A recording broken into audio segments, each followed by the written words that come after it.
नमस्कार। जय श्री राम। जय सनातन संस्कृति। जय भारत। मित्रों, आप सभी लोगों का मेरे चैनल राष्ट्रवादी सनातन भारत में एक बार पुनः स्वागत है। कर्णवध के अंतर्गत आज हम लोग कर्ण के द्वारा पांडव सेना का संहार और पलायन यह प्रथम अध्याय का अध्ययन करेंगे, परंतु उसके पहले आइए महाभारत का टाइटल सॉन्ग सुन लें। महाभारत, भारत का गौरवशाली इतिहास। हम कथा सुनाते पांडव सकल महान की, यह महाभारत है पुण्य कथा श्री भगवान की। जम्बू दीपे भरत खंडे आर्यावर्ते भारतवर्षे, एक नगरी है विख्यात हस्तिनापुर नाम की। यह जन्म भूमि है पांडव सकल महान की, यह महाभारत है पुण्य कथा श्री भगवान की।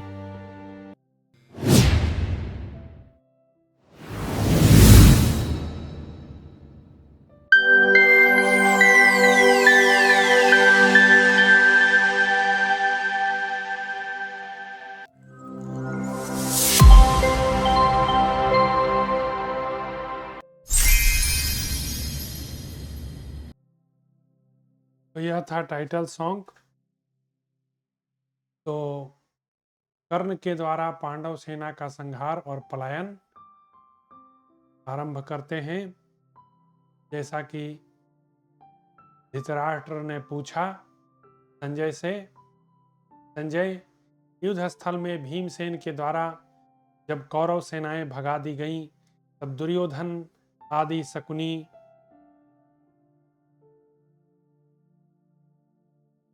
विजयी वीरों में श्रेष्ठ कर्ण, मेरे अन्य योद्धा कृपाचार्य कृतवर्मा, अश्वत्थामा अथवा दुशासन ने क्या किया?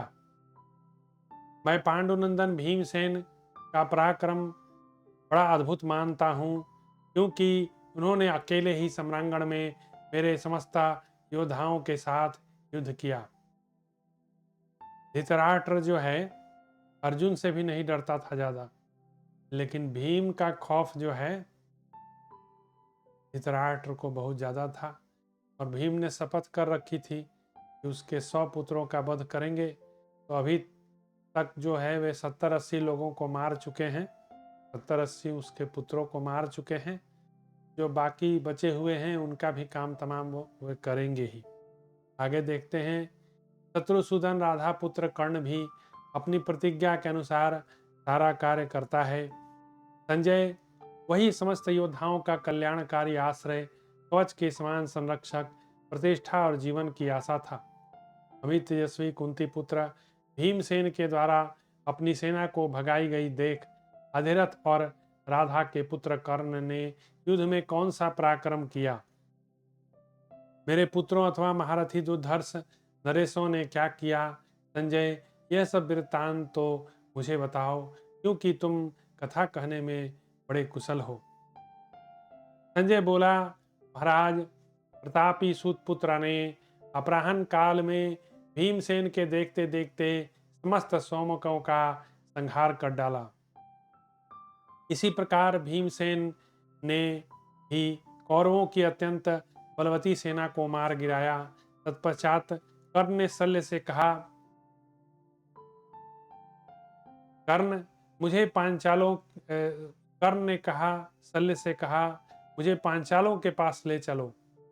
बुद्धिमान भीमसेन के द्वारा कौरव सेना को भगाई जाती देख रथी कर्ण ने सारथी शल्य से कहा, मुझे पांचालों के पास ही ले चलो। तब महाबली मद्राज शल्य ने महान वेगशाली श्वेत अश्वों को चेदी पांचाल और करुषों की ओर हाँक दिया। शत्रु सेना को पीड़ित करने वाले शल्य ने उस विशाल सेना में प्रवेश करके जहां सेनापति की इच्छा हुई वहीं बड़े हर्ष के साथ घोड़ों को रोक दिया।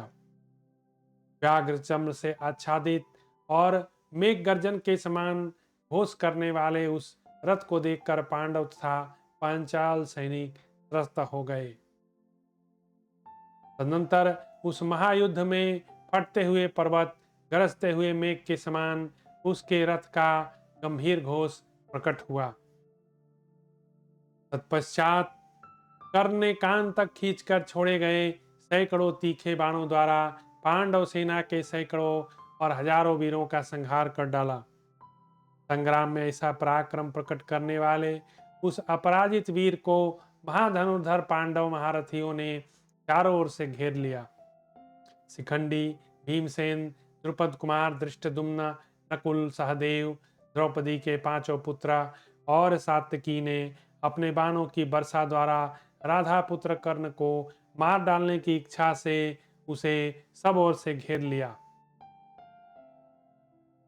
शिखंडी ने 25, धृष्टद्युम्न ने 7, द्रौपदी के पुत्रों ने 64, सहदेव ने 7, नकुल ने 100 बाणों द्वारा कर्ण को युद्ध में घायल किया।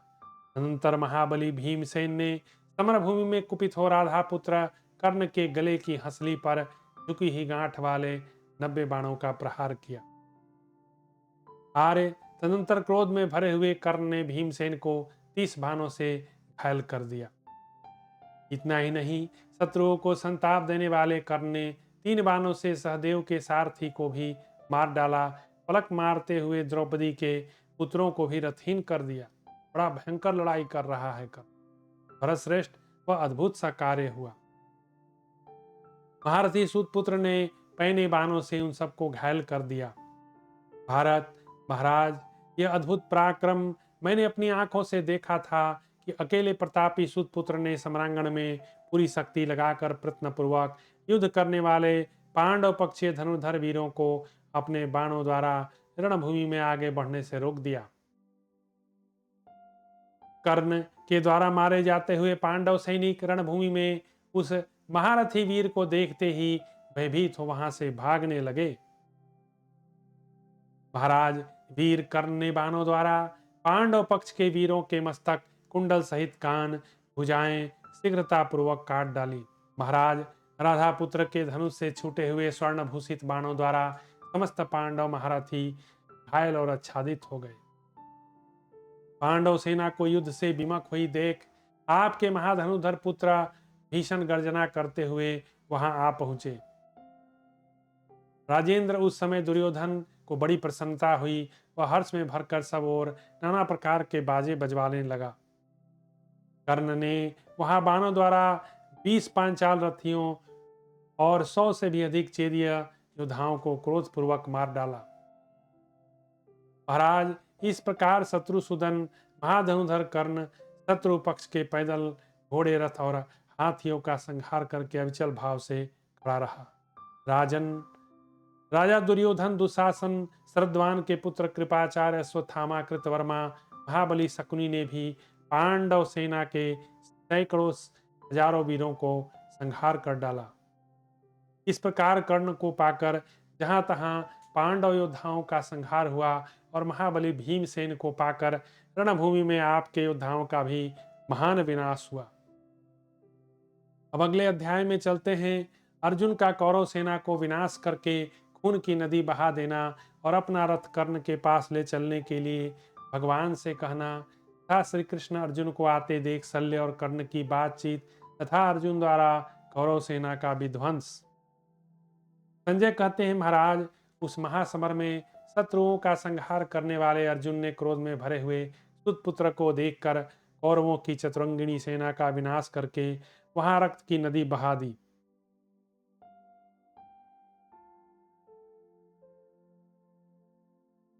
उस नदी को बहाकर पुरुष प्रवर अर्जुन ने वसुदेव नंदन भगवान कृष्ण से इस प्रकार कहा। अर्जुन बोले, कृष्ण, रणभूमि में यह सूतपुत्र कर्ण ही ध्वजा दिखाई देती है। ये भीमसेन आदि वीर महारथी कर्ण से युद्ध करते हैं। जनार्दन, ये पांचाल योद्धा कर्ण से डरकर भाग रहे हैं। यह राजा दुर्योधन है जिसके ऊपर श्वेत छत्र तना है। कर्ण ने जिनके पांव उखाड़ दिए हैं उन पांचालों को खदेड़ता हुआ यह बड़ी शोभा पा रहा है। जनार्दन, यहाँ मेरा ऐसा विचार है कि आप मेरे इस विशाल रथ को वहीं हाँक लें जहाँ कर्ण खड़ा है। तदनंतर भगवान कृष्ण ने रथ के द्वारा शीघ्र ही अर्जुन के साथ कर्ण का द्वैरथ युद्ध कराने के लिए आपकी सेना में महाधनुधर कर्ण की ओर चले। सत्य पराक्रमी पांडव अर्जुन अप्रमेय आत्मबल से संपन्न थे। वे महान रथ घोष के द्वारा आपकी सेना को परास्त करते हुए आगे बढ़े। श्री कृष्ण जिनके सारथी हैं, उन श्वेत वाहन अर्जुन को आते देख उन महात्मा की ध्वजा दृष्टिपात करके मद्राज शल्य ने कर्ण से कहा, कर्ण, तुम जिसके विषय में पूछ रहे थे वही यह श्वेत घोड़ों वाला रथ जिसके सारथी श्री कृष्ण हैं, सम्रांगण में शत्रुओं का संहार करता हुआ इधर ही आ रहा है। ये कुंती कुमार अर्जुन हाथ में गांडीव धनुष लिए हैं। यदि तुम आज इनको मार डालोगे तो वह हम लोगों के लिए शेषकर होगा। कर्ण, देखो अर्जुन के धनुष की यह प्रत्यंचा तथा चंद्रमा और तारों से चिन्हित यह रथ की पताका जिसमें छोटी छोटी घंटियां लगी हैं वह आकाश में बिजली के समान चमक रही हैं। पांडुपुत्र के रथ पर बैठकर घोड़े हाँकते हुए भगवान कृष्ण के ये चक्र गदा शंख तथा तारंग धनुष दृष्टिगोचर हो रहे हैं। यह सब्यसाची के द्वारा खींचा गया गांडीव धनुष टंकार कर रहा है, जो युद्ध से पीछे कभी नहीं हटते। उन राजाओं के कटे हुए मस्तकों से यह भूमि पटी है। ये कौरव पक्ष के सवारों सहित घोड़े छत विछत होकर अर्जुन के द्वारा मार गिराए गए हैं। किरीटधारी अर्जुन ने शत्रु सेना को उसी प्रकार व्याकुल कर दिया जिसे सिंह नाना जाति के सहस्रों मृगों के झुंड को व्याकुल कर देता है। कर्ण, तुम दया और प्रमाद छोड़कर भृगुवंशी परशुराम जी के दिए हुए अस्त्र का स्मरण करो। उनके उपदेश के अनुसार लक्ष्य की ओर दृष्टि रखना, धनुष को अपनी मुट्ठी से दृढ़ता पूर्वक पकड़े रहना, बाणों का संधान करना आदि बातें याद करके मन में विजय पाने की इच्छा के लिए महारथी अर्जुन का सामना करने के लिए आगे बढ़ो। अर्जुन थोड़ी ही देर में बहुत से शत्रुओं का संहार कर डालते हैं।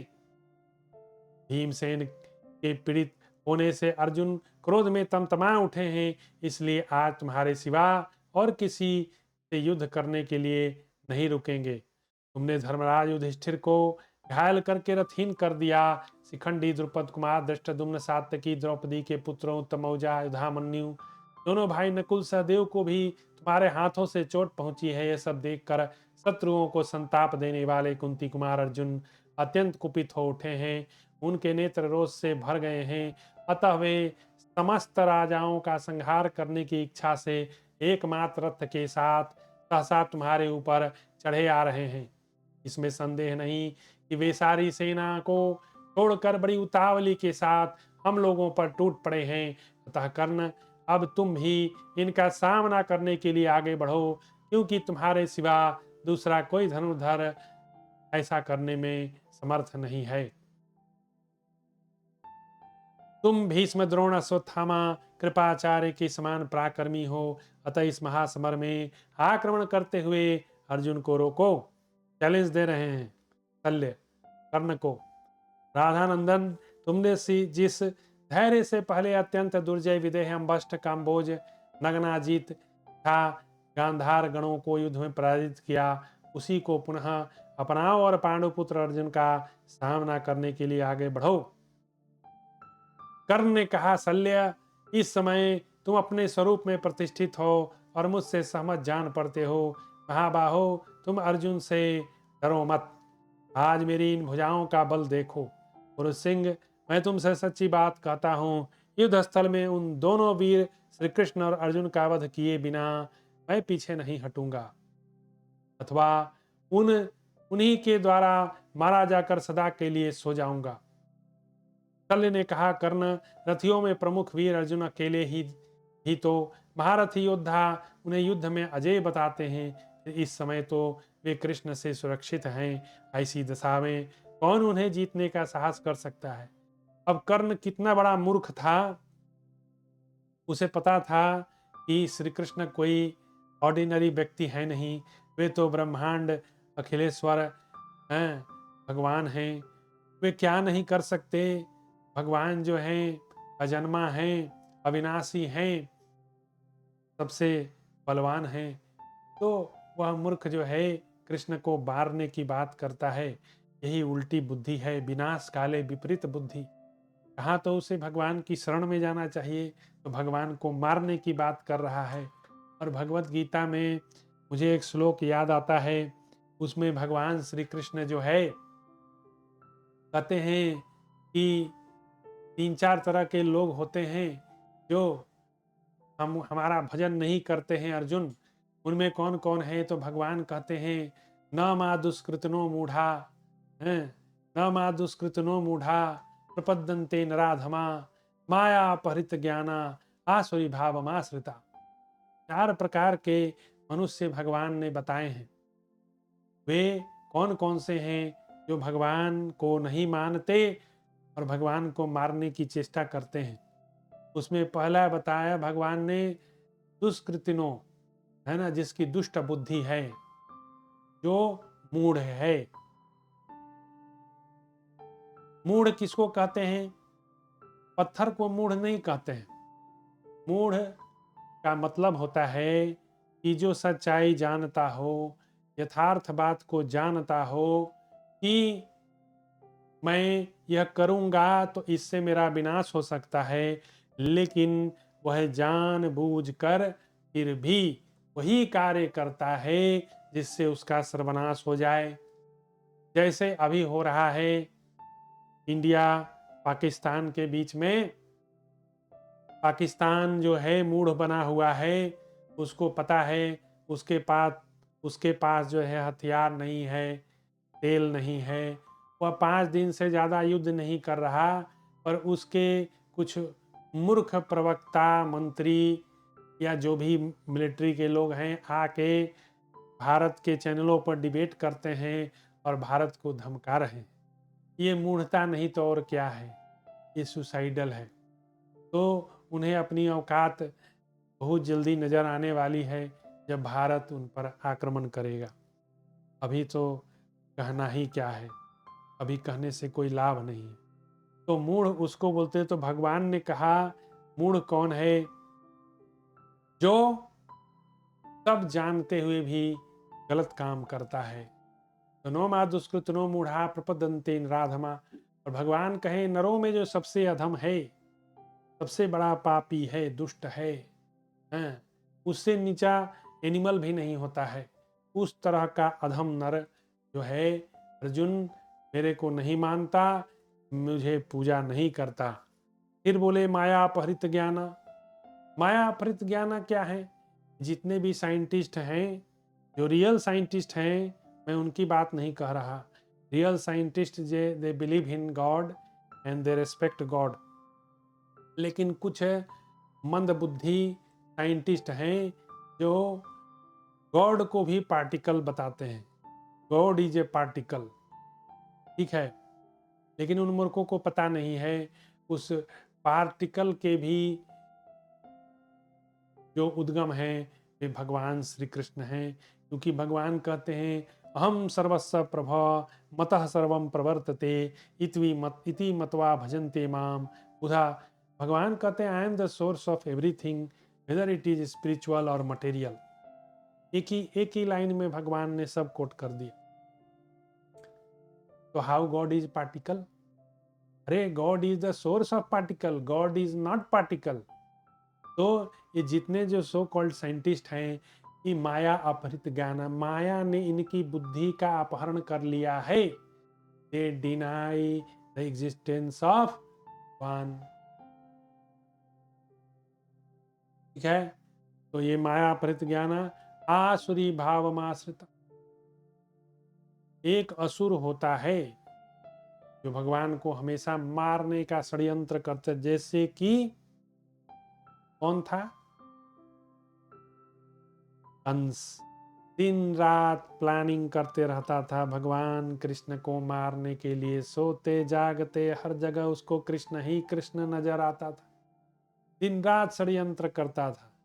तो ये 4 प्रकार के लोग होते हैं जो भगवान को नहीं मानते, नहीं भजते। भगवान कहे ये 4 प्रकार के लोग हैं। तो कर्ण भी उसी कैटेगरी का है। ही इज ऑल्सो मूढ़ा, दुष्कृतिनो मूढ़ा।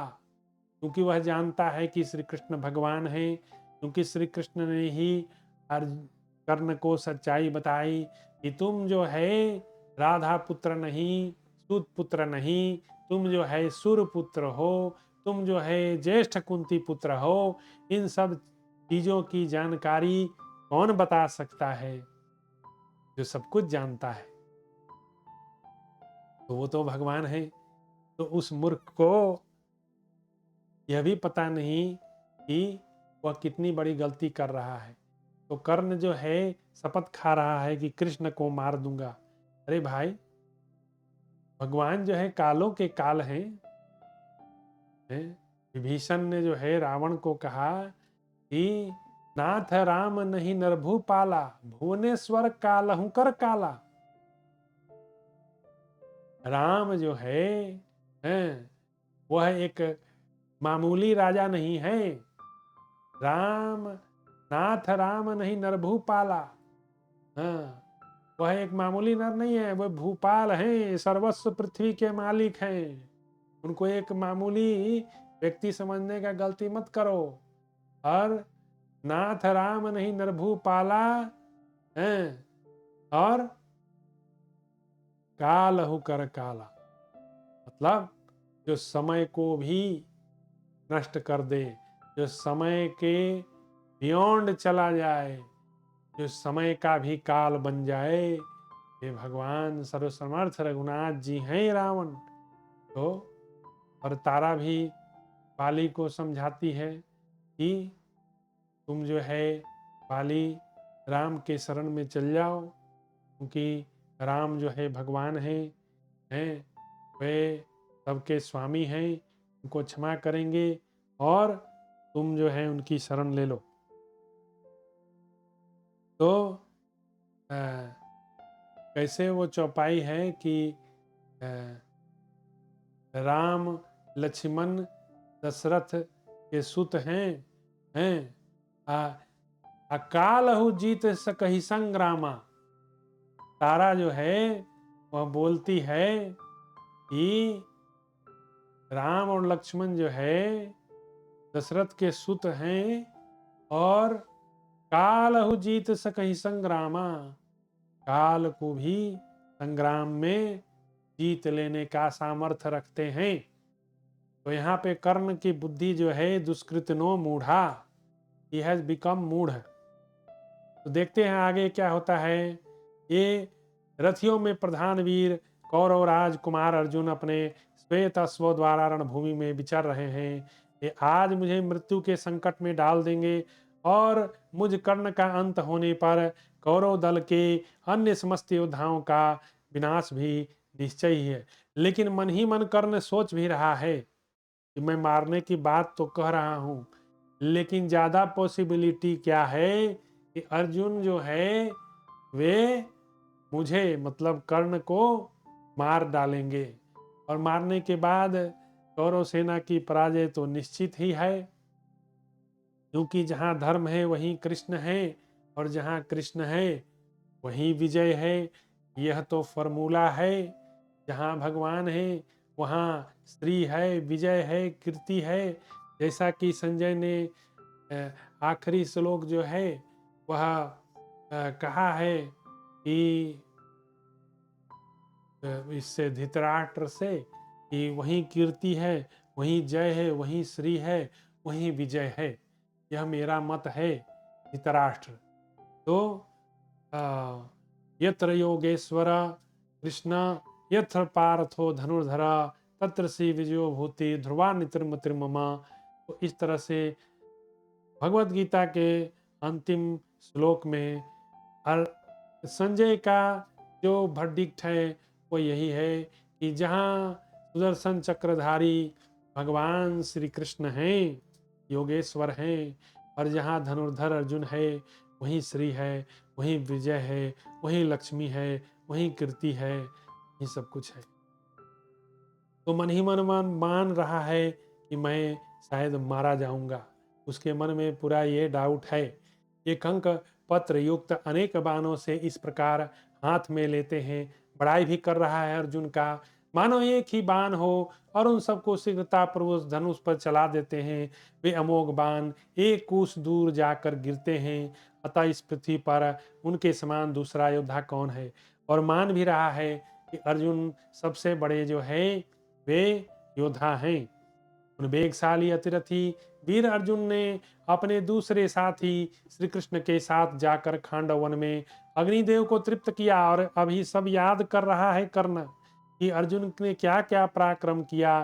खांडव वन को जलाया, जहां महात्मा कृष्ण को तो चक्र मिला, और पांडु पुत्रा सब्यसाची अर्जुन ने गांडीव धनुष प्राप्त किया। अब आप कहोगे कि अरे श्री कृष्ण तो भगवान हैं, फिर उनको चक्र वहां कैसे मिला? हमेशा फोटो देखते हैं तो विष्णु भगवान के पास तो चक्र ही है। तो ये भगवान जो है, इनको चक्र किसी ने दिया? अग्निदेव ने दिया। अरे भाई, भगवान तो अजन्मा है, लेकिन फिर भी दिखाते हैं कि मैं तो अ, देवकी के गर्भ से उत्पन्न होता हूं। भगवान को आप ऐसे समझो जैसे सूर्य देव हैं, ठीक है। सूर्य देव जो है वे रोज जो है उदित होते हैं, अस्त होते हैं, लेकिन क्या वास्तव में सूर्य उदित अस्त होता है? क्या ये वास्तविकता है? जी नहीं। वास्तविकता ये है कि पृथ्वी जो है वह सूर्य की परिक्रमा कर रही है। तो जो 24 घंटे में ज्योग्राफी जानते हैं, वे जानते हैं कि 24 घंटे में पृथ्वी का आधा हिस्सा सूर्य के फेसिंग होता है, वहाँ दिन होता है। उसके पीछे जो सूर्य का रोशनी नहीं जाता, वहाँ पर अंधेरा होता है, तो रात्रि होता है। तो क्या वास्तव में सूर्य के पास अंधकार और प्रकाश दोनों है? ऐसा तो नहीं है। सूर्य तो स्वयं प्रकाश है, उसको प्रकाशित करने वाला एकमात्र भगवान श्री कृष्ण है। सूर्य को और कहीं से प्रकाश नहीं आता, वो भगवान के ब्रह्म ज्योति से उसमें प्रकाश आता है। सूर्य को लुमिनस बॉडी बोलते हैं। एक नॉन लुमिनस बॉडी होता है, जैसे चंद्रमा है, नॉन लुमिनस बॉडी है, क्योंकि उसके पास अपना स्वयं प्रकाश नहीं है। वह सूर्य के किरणों को एब्जॉर्ब करके रिफ्लेक्ट करता है, लेकिन सूर्य देव जो है स्वयं प्रकाश है। तो ये बात समझने वाली है कि भगवान जब अवतार लेते हैं तो तरह तरह की जो है अभिनय करते हैं कि भाई फलना ने मुझे धनुष दे दिया, ठिकाना ने मुझे चक्र दे दिया, फलाना ने मुझे ये कर दिया, वो कर दिया। ये सब दिखाने के लिए है, क्योंकि भगवान मनुष्य के रूप में आते हैं ना। तो मनुष्य के रूप में आते हैं तो उनको बहुत सारी चीजें जो है नियम कानून से बंधना पड़ता है, क्योंकि भगवान भगवत गीता में यह भी बोले हैं कि एक श्लोक है, उसमें बोले हैं अजो अपि सन्नव्यात्मा भूतात्मा ईश्वरो अपि सन् प्रकृतिम स्वम अधिष्ठाय प्रकृतिम स्वम अधिष्ठाय।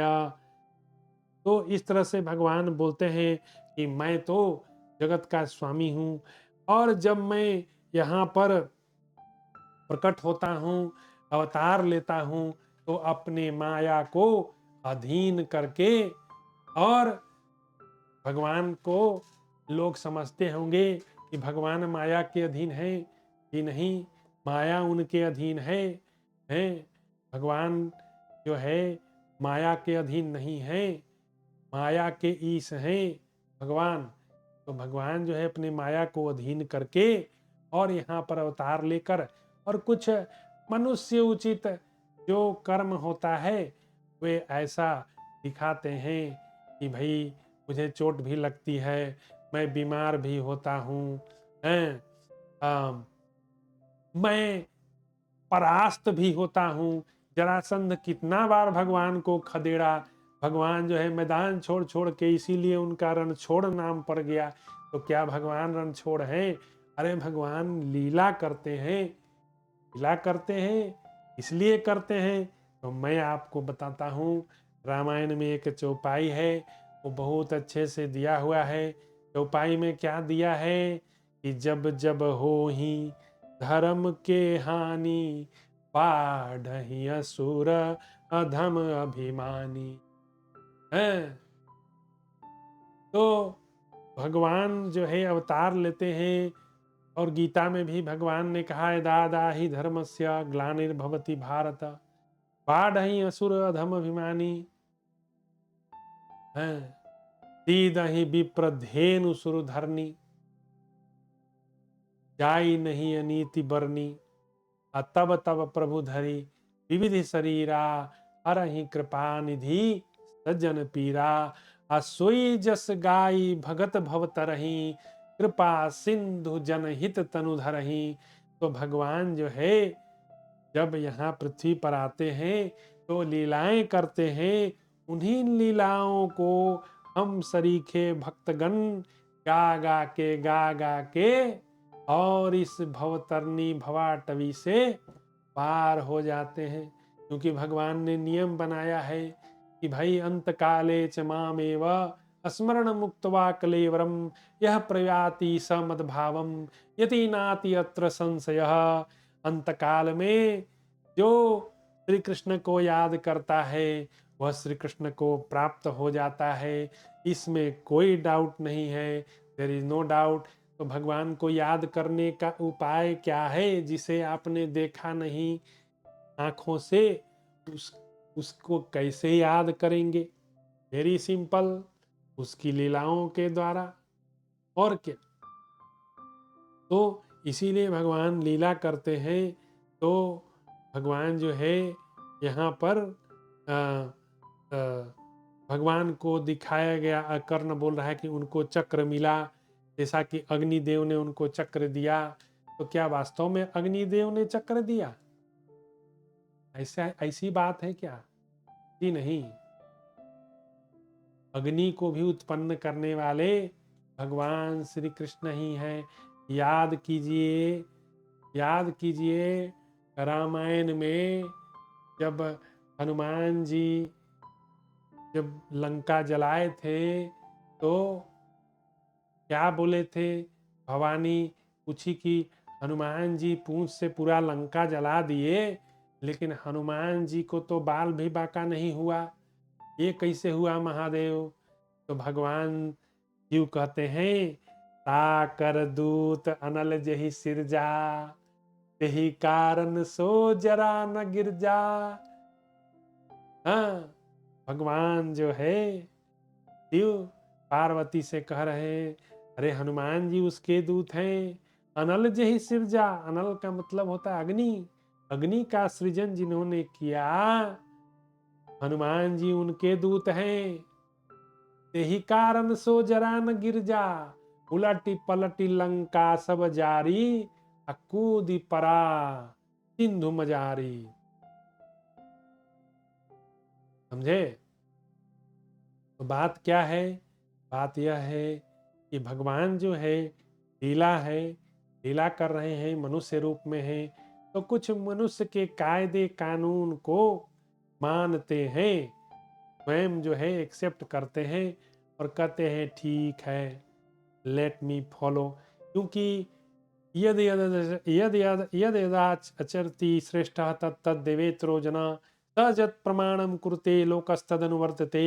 गीता में भगवान यह भी कहते हैं कि जो जो श्रेष्ठ पुरुष आचरण करता है ना, तो वही आचरण जो है एक साधारण व्यक्ति के लिए मार्गदर्शन करता है। तो भगवान कहते हैं यदि मैं ही कर्म नहीं करूँगा, यदि मैं ही कर्म को त्याग दूंगा, तो यह सारी सृष्टि जो है उसका पतन हो जाएगा। क्योंकि हर व्यक्ति कहेगा भाई कृष्ण तो कर्म नहीं कर रहे हैं, मैं क्यों कर्म करूं। इसीलिए भगवान कह रहे हैं कि अर्जुन, मैं तुम्हारा रथ खींचने का कर्म कर रहा हूं, तुम्हारा सारथी बना हुआ हूं। तो भगवान जो है कुछ रूल्स रेगुलेशंस फॉलो करते हैं। आगे देखते हैं।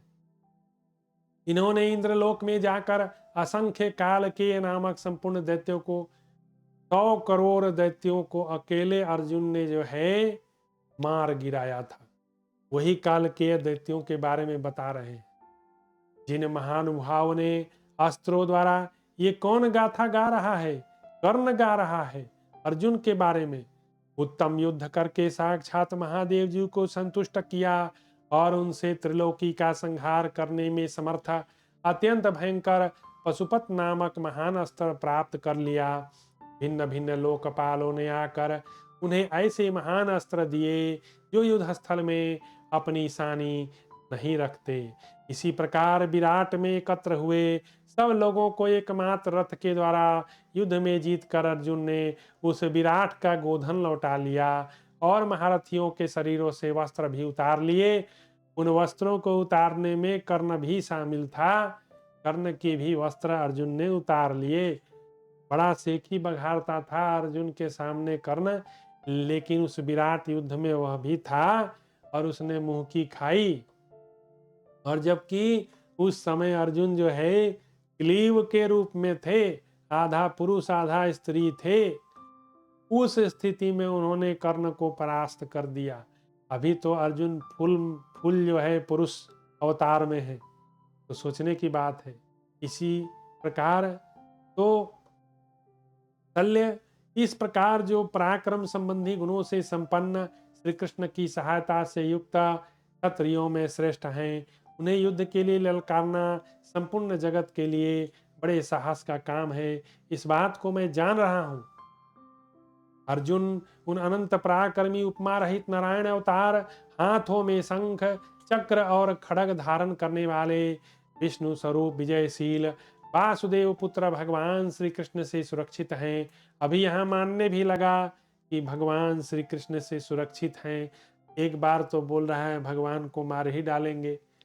ये कैसा विपरीत बात कर रहा है। जिनके गुणों का वर्णन संपूर्ण जगत के लोग मिलकर 10,000 वर्षों में भी नहीं कर सकते। श्री कृष्ण और अर्जुन को एक रथ पर मिले देखकर मुझे बड़ा भय लगता है। अभी कह रहा है मैं भयभीत भी हूं, मेरा हृदय घबरा रहा है। अर्जुन युद्ध में समस्त धनुर्धरों से बढ़कर है, नारायण स्वरूप है। भगवान श्री कृष्ण भी चक्र युद्ध में अपना सानी नहीं रखते। पांडुपुत्र अर्जुन और वसुदेव नंदन श्री कृष्ण दोनों ऐसे ही पराक्रमी हैं। हिमालय भले ही अपने स्थान से हट जाए, किंतु दोनों कृष्ण अपनी मर्यादा से विचलित नहीं हो सकते। मदराज, अर्जुन के साथ युद्ध के विषय में जो मेरा मनोरथ है वह अविलंब और शीघ्र सफल होगा। यह युद्ध अत्यंत अद्भुत विचित्र अनुपम होगा। मैं युद्ध स्थल में इन दोनों को मार गिराऊंगा। फिर विपरीत बात बोल रहा है, अथवा वे दोनों ही कृष्ण मुझे मार डालेंगे। और फिर बोल रहा है चाहे तो मुझे मार देंगे या मैं उनको मार दूंगा। अरे कोई एक बात बोलो, दोनों कैसे सत्य हो सकता है? चाहे तो तुम मरोगे या वो तुमको मारेंगे। हैं, तुम्हारे पास कॉन्फिडेंस की कमी है। तो शत्रु हंता कर्ण शल्य से ऐसा कहकर रणभूमि में मेघ के समान गर्जना करने लगे। तब बहुत अच्छा कहकर वे अत्यंत वीर सैनिक बड़ी उतावली के साथ अर्जुन को मार डालने के लिए एक साथ आगे बढ़े। उस समय अर्जुन प्रलय काल के सूर्य की भांति तेजस्वी जान पड़ते थे। उस समय कृपाचार्य उन पर बाण समूहों की वर्षा करते हुए उनकी ओर दौड़े। इसी प्रकार कृतवर्मा, आपके पुत्र स्वयं राजा दुर्योधन और महारथी अश्वत्थामा भी पर्वत पर वर्षा करने वाले बादलों की समान अर्जुन पर बाणों की वृष्टि करने लगा। तब अर्जुन ने 3 बाणों से चमकते हुए धनुष को, एक छुर के द्वारा सारथी के मस्तक को, 4 बाणों से उसके घोड़ों को तथा 3 से उसके ध्वज को अश्वत्थामा के रथ से नीचे गिरा दिया। अपने टूटे हुए धनुष को पृथ्वी पर फेंक कर गुणशाली अश्वत्थामा ने उस धनुष पर प्रतिज्ञा चढ़ाई और किसी से पराजित न होने वाले उन दोनों नरश्रेष्ठ वीर श्री कृष्ण अर्जुन को उत्तम बाणों द्वारा निकट से पीड़ित एवं घायल करना आरंभ किया। उस महासबर में अर्जुन के बाणों द्वारा जब कृपाचार्य के आयुध नीचे गिरा दिए गए, ध्वज खंडित हो गया। उस समय किरीटधारी अर्जुन ने जैसे पहले भीष्म जी को सहस्रों बाणों से आवेष्टित किया, उसी प्रकार कृपाचार्य को हजारों बाणों से बींध डाला। अनंतर श्री कृष्ण ने व्याकुल हुए समस्त शत्रुओं को अपने रथ के द्वारा शीघ्र ही दाहिने कर दिया। तत्पश्चात सृंजयों के साथ भिड़े हुए कौरव वीर कुपित और शीघ्रगामी और तेज बाणों द्वारा एक दूसरे पर चोट करने लगे। महाराज, उस महासमर में महामनस्वी श्रेष्ठ योद्धाओं ने परस्पर घोड़े छोड़े हुए बाणों द्वारा घोर अंधकार फैला दिया। चारों दिशाएं विदिशाएं सब सूर्य की प्रभा से अंधकार से आच्छादित हो गई।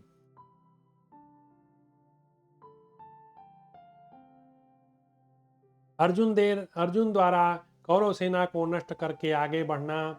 संजय कहते हैं, महाराज, कौरव सेना के प्रमुख वीरों ने कुंती पुत्र भीमसेन पर धावा किया था और वे उस सैन्य सागर में डूबते जान पड़ते थे। नंतर अर्जुन के बाण जाल आकाश के विभिन्न भागों में छा गए। योद्धाओं के टूटे फूटे रथों से रणभूमि ढक गई।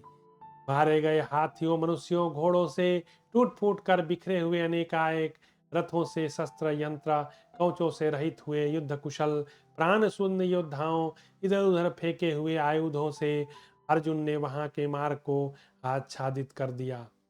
गांडीव धनुष से छूटे हुए प्राण लेने वाले नाना प्रकार के बाण, जो अलात उल्का और बिजली के समान प्रकाशित थे, आपकी सेना को दग्ध करने लगे।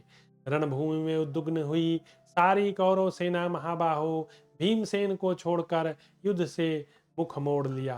भारत तत्पश्चात भीमसेन की आज्ञा ले अर्जुन अपने रथ की घरघराहट से पृथ्वी और आकाश को गुंजाते हुए वहां से चल दिए। उस समय भगवान श्री कृष्ण ने यह सोचकर कि अर्जुन द्वारा इन सबको यमलोक भेज देना उचित नहीं है, रथ के द्वारा उन्हें शीघ्र दाहिने भाग में कर लिया। जब अर्जुन का रथ दूसरी ओर जाने लगा, तब दूसरे मूढ़ कौरव योद्धा लोग उन पर टूट पड़े। उस समय कुंती कुमार अर्जुन ने उन आक्रमणकारियों के ध्वज, अश्व, धनुष और बाणों को काट गिराया। अर्जुन और भीमसेन के द्वारा कौरव वीरों का संहार, कर्ण का पराक्रम। और संजय आगे कहते हैं कि नरव्याग संसप्तक वीरों ने परलोक संबंधी घोर शपथ खाकर पुरुष सिंह अर्जुन को रणभूमि में चारों ओर से घेर लिया। अनंतर रथ, हाथी, घोड़ों सहित बहुत से कौरव वीर निर्भय हो भरतभूषण कुरुश्रेष्ठ अर्जुन का सामना करने के लिए आगे आए।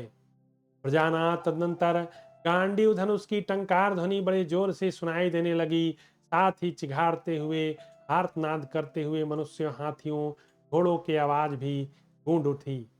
भीमसेन अभी थके नहीं थे। उन्होंने हाथ में गदा ले उस महासमर में अर्जुन द्वारा मारे जाने से बचे हुए महाबली घोड़ों और सवारों का संहार कर डाला। वह गदा दुर्लभ्य कालरात्रि के समान शत्रुओं के रक्तमान चर्बी से तृप्त होकर उनकी हड्डियां भी चबाए जा रही थी। कवचों सवारों, पताकाओं सहित मतवाले हाथियों को हमने पंखधारी पर्वतों के समान धराशायी होते देखा। उस समय सारी सेना जलती हुई दिखाई देती थी। गांडीवधारी अर्जुन के द्वारा परास्त हुए कौरव योद्धा सम्रांगण में इनकी बाण वर्षा को अपने लिए असह्य मानकर पीछे हटने लगे। माननीय नरेश, जैसे कर्म करने वाले सब जीव मृत्यु से डरकर धर्म की शरण लेते हैं, उसी प्रकार आपके पुत्र पांडु पुत्र अर्जुन के भय से धनुर्धर कर्ण की ओट में छिपने लगे। शस्त्रधारियों में श्रेष्ठ कर्ण ने कौरव सैनिकों को भागते देख खूब सोच विचार कर लंबी सांस लेते हुए मन ही मन अर्जुन के वध का निश्चय किया। यह देख पांचाल नरेशों के नेत्र रोष से लाल हो गए, जैसे बादल पर्वत पर पानी बरसाते हैं। सात्यकी के द्वारा कर्ण पुत्र प्रसेन का वध, कर्ण का पराक्रम, दुशासन एवं भीमसेन का युद्ध। आगे संजय कहते हैं कि राजन, जब कौरव सैनिक बड़े वेग से भागने लगे, उस समय जैसे वायु मेघों के छिन्न भिन्न कर दे, उसी प्रकार सूतपुत्र कर्ण ने श्वेत घोड़े वाले रथ के द्वारा आक्रमण करके अपने विशाल बाणों से पांचाल राजकुमारों का संहार आरंभ किया। तब कर्ण ने हंसकर 3 अर्धचंद्राकार बाणों से उग्रकर्मा की दोनों भुजाएं मस्तक काट डाली और प्राण शून्य होकर कुल्हाड़ी से कटे हुए साखू के पेड़ के समान रथ से नीचे गिर पड़ा। पुत्र के मारे जाने पर क्रोध से व्याकुल हुए कर्ण ने सिनी प्रवर सात्यकी का वध करने के लिए उन पर शत्रुनाशक बाण छोड़ा। सात्यकी, अब तू मारा गया, परंतु उस बाण को शिखंडी ने 3 बाणों से काट गिराया। फिर भयंकर वीर कर्ण ने 6 बाणों से शिखंडी को घायल किया। तदनंतर सुंदर भुजाओं वाले नरवीर अर्जुन ने हंसकर भय के अवसर पर उन घायल सैनिकों की रक्षा के लिए रथ समूहों के अधिपति विशाल रथ के द्वारा सूतपुत्र रथ की ओर शीघ्रतापूर्व बढ़े। इसी बीच सूतपुत्र कर्ण ने सोमुखों का संहार करते हुए उनके साथ महान युद्ध किया। कर्ण ने अपने बाणों द्वारा तुरंत ही उनके धनुष ध्वज सारथी आदि को मार गिराया। तत्पश्चात सिनी प्रवर सात्यकी ने कर्ण के छोड़े हुए बहुत से बाणों को अपने तीखे बाणों से काटकर लोहे के पैने बाणों से कर्ण को घायल करके आपके ज्येष्ठ पुत्र दुर्योधन को 8 बाण मारकर बींध डाला। इसके बाद आपके शत्रुओं का आपके सैनिकों के साथ दारुण युद्ध होने लगा। उन दोनों के मन में एक दूसरे के प्रति रोष भरा हुआ था। सारथी सहित उन दोनों शूरवीरों ने जब वहां एक दूसरे को एक साथ देखा, तब भीम ने अपने सारथी से कहा, दुशासन की ओर चलो। दुशासन ने अपने सारथी से कहा, भीम की ओर चलो। भीमसेन बोले, दुशासन, बड़े भाग्य की बात है तो आज मुझे दिखाई दिया। और उस सभा में द्रौपदी को स्पर्श करने के कारण दीर्घकाल से तेरा ऋण मेरे ऊपर चढ़ गया है, उसे आज ब्याज सहित मूल सहित चुकाना चाहता हूँ। संजय कहते हैं, राजन, भीमसेन के ऐसा कहने पर महामनस्वी वीर दुशासन ने इस प्रकार कहा। दुशासन बोला, भीमसेन, मुझे सब याद है, मैं भूलता नहीं। तुम मेरी कही हुई बात सुनो। मैं अपनी की हुई सारी बातों को चिरकाल से याद कर रहा हूँ। पहले तुम लोग लाक्षागृह में रात दिन सशंक होकर निवास करते थे, फिर वहां से निकाले जाकर वन में शिकार खेलते हुए रहने लगे। रात दिन महान भय में डूबे हुए रहकर चिंता में पड़े रहते और सुख एवं उपभोग से वंचित हो जंगलों पर्वत की कंदराओं में घूमते थे। इसी अवस्था में तुम सब लोग एक दिन पांचाल राज के नगर में आ घुसे। वहां तुम लोगों ने किसी माया में प्रविष्ट होकर अपने स्वरूप को छिपा लिया। इसलिए द्रौपदी ने अर्जुन का वरण किया, परंतु तुम सब पापियों ने मिलकर उसके साथ नीचों का बर्ताव किया, जो तुम्हारी माता की करनी के अनुरूप था। द्रौपदी को तो एक ही साथ वरण किया, परंतु तुम पांचों ने उसे अपनी पत्नी बनाया और इस कार्य में तुम्हें एक दूसरे से तनिक भी लज्जा नहीं हुई।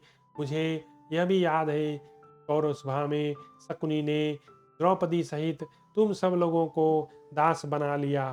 संजय कहते हैं, राजन, आपके पुत्र के ऐसा कहने पर भीमसेन का क्रोध और भी बढ़ गया। त्रिकोदर ने बड़ी उतावली के साथ 2 छुरों के साथ आपके पुत्र शासन के धनुष को काट गिराया। एक बाण से ललाट में घाव, दूसरे से उसके सारथी का मस्तक धड़ से अलग कर दिया। तब दुशासन ने दूसरा धनुष लेकर भीमसेन को 12 बाणों से बींध डाला। उससे भीमसेन का शरीर छिद गया, वे बहुत शिथिल हो गए, प्राणहीन के समान दोहे बाहें फैलाकर अपने श्रेष्ठ रथ पर लुढ़क गए। फिर थोड़ी ही देर में होश आकर भीमसेन सिंह के समान दहाड़ने लगे। इस प्रकार श्री महाभारत कर्ण पर्व में दुशासन और भीमसेन का युद्ध इस वक्त 82वां अध्याय पूरा हुआ। इस प्रकार आज की कथा हम यहीं समाप्त करते हैं। जय श्री राम।